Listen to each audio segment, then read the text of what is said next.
അതെ അതെ. ഈശ്വരമംഗലം വീടും ബിസിനസ്സും ബാങ്ക് ഡിപ്പോസിറ്റും ഉൾപ്പെടെ സർവ്വതും എന്റെ പേരിലോട്ട് മാറും. അങ്ങനല്ലേ ആന്റി? സംശയമുണ്ടോ ആ കാര്യത്തില്? ഇന്നത്തോടെ പ്രണവ് ഗോപിനാഥ് ഈശ്വരമംഗലം കമ്പനീസിന്റെ സർവാധിപനാകാൻ പോവാ.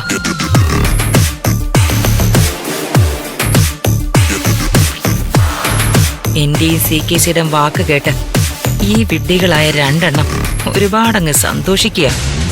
ഇവർക്കറിയില്ലല്ലോ സ്വത്തുക്കൾ ഇവന്റെ പേർക്കായി കഴിഞ്ഞ ഞങ്ങള് തന്നെ ഇവനെ പാതാളത്തിലേക്ക് ചവിട്ടി താഴ്ത്തുവെന്ന്. പൂജാമുറി പ്രാർത്ഥിച്ചു നിന്നപ്പോ പെട്ടെന്ന് എന്റെ ഉള്ളിലൊരു തോന്നലുണ്ടായി, ഈ അവസരത്തിൽ പ്രണവും കൂടി ഉണ്ടായിരുന്നെങ്കിലെന്ന്. അവനും കൂടി ഉണ്ടായിരുന്നെങ്കിൽ ഇപ്പൊ നിങ്ങൾ ചേട്ടനും അനിയനും ഒരുമിച്ച് പോയി ഈ എഗ്രിമെന്റ് സൈൻ ചെയ്യേണ്ടതല്ലായിരുന്നോ? അമ്മ വിഷമിക്കണ്ട. പ്രണവ് എല്ലാ സത്യവും തിരിച്ചറിഞ്ഞുള്ള മടങ്ങി വരവിന് ഇനി അധികം കാത്തിരിക്കേണ്ടി വരില്ല. പ്രണവ് തിരികെ ഈശ്വരമംഗലത്തേക്ക് വരുമെന്നതിന് സംശയമൊന്നുമില്ല. പക്ഷേ അവൻ മടങ്ങി വരുമ്പോ നിങ്ങൾ ആരും ഈ വീട്ടിൽ ഉണ്ടാവില്ല എന്ന് മാത്രം. ഇനി നിന്ന് സമയം കളയണ്ട. സജീവനും കാത്തു നിൽക്കുകയല്ലേ. ചെല്ലെ, നല്ല മുഹൂർത്തം നോക്കി തന്നെ എഗ്രിമെന്റ് സൈൻ ചെയ്യും. ഞങ്ങൾ ഇറങ്ങട്ടെ. ഒന്ന് നിന്നേ.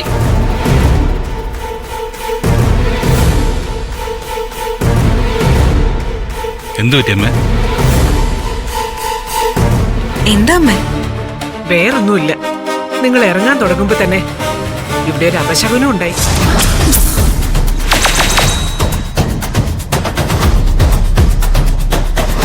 കുറച്ചു നേരം ഒന്ന് നിന്ന് അപശകുനം മാറ്റാൻ ഒരു കവിള് വെള്ളം കുടിച്ചിട്ട് പോയാ മതി. അപശകുനോ? ഇവിടെ എന്താ അപശകുനം?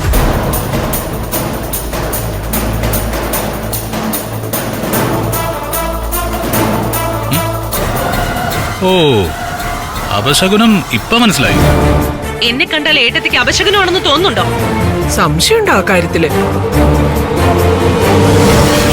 ഗൗതമിനെയും നിധിയെയും ചതിച്ച് ഈ വീടിന് പുറത്താക്കിയിട്ടേ അടങ്ങൂ എന്ന് ശപഥം ചെയ്തവരെയൊക്കെ പിന്നെ അപശകുനം എന്നല്ലാതെ പിന്നെ എന്താ വിളിക്കേണ്ടത്?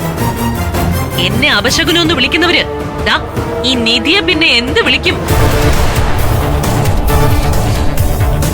ഏട്ടത്തിയുടെ കാര്യം മനസ്സിലാക്കിക്കും.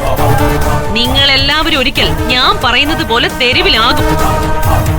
എങ്കിൽ അതിന് കാരണക്കാരി ഇവള് മാത്രമായിരിക്കും. അന്ന് നിങ്ങൾക്ക് മനസ്സിലാവും ആരാണ് അപശകുനമെന്നും ആരാണ് ശുഭശകുനമെന്നും. വെറുതെ സംസാരിച്ച് സമയം കളയണ്ട. ഒരു നല്ല വഴിക്ക് ഇറങ്ങുന്നല്ലേ. ഞാൻ പോയി വെള്ളം എടുത്തോണ്ട് വരാം.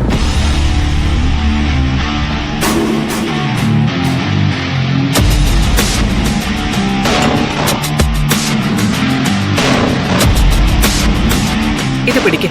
രണ്ടുപേരും ഓരോ കവിള് വെള്ളം കുടിച്ചിട്ട് പോയാ മതി.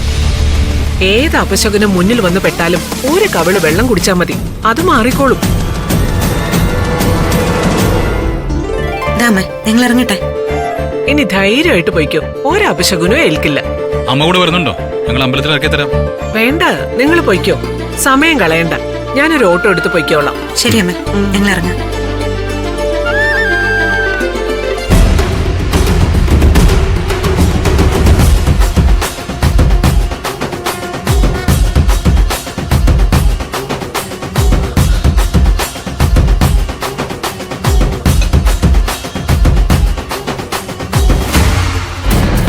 അപമാനിക്കാവുന്നതിന്റെ അങ്ങേ അറ്റം വരെ അപമാനിച്ചോളൂ. എന്നെ അപശകുനമെന്ന് മുദ്ര കുത്തിക്കോളൂ. കാരണം ഇന്ന് ഞാൻ അവനും അവൾക്കും അപശകുനം തന്നെയാണ്. ചെന്ന് ഒപ്പിട്ട് കൊടുക്കട്ടെ, അതോടെ തീരും. നിധി, ഗൗതം, നിങ്ങൾക്കുള്ള പണി ആ ഹൈടെക് സിറ്റിയുടെ ഓഫീസിൽ കാത്തിരിപ്പുണ്ട്. ഗൗതം വന്ന എഗ്രിമെന്റിൽ സൈൻ ചെയ്യുന്നതോടുകൂടി നമ്മുടെ ഡോക്യുമെന്റ്സിലും ഗൗതമിന്റെ ഒപ്പ് വീഴും.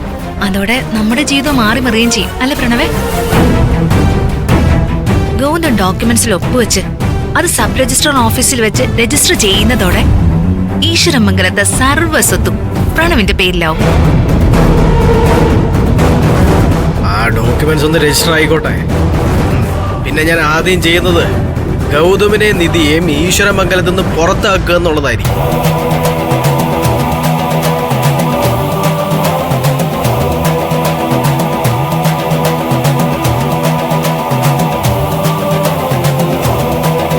ഞങ്ങള് സന്തോഷമുള്ള കാര്യങ്ങൾ പറയുമ്പോഴും ആന്റി എന്തോ വലിയ ടെൻഷനിലാണെന്ന് തോന്നുന്നല്ലോ.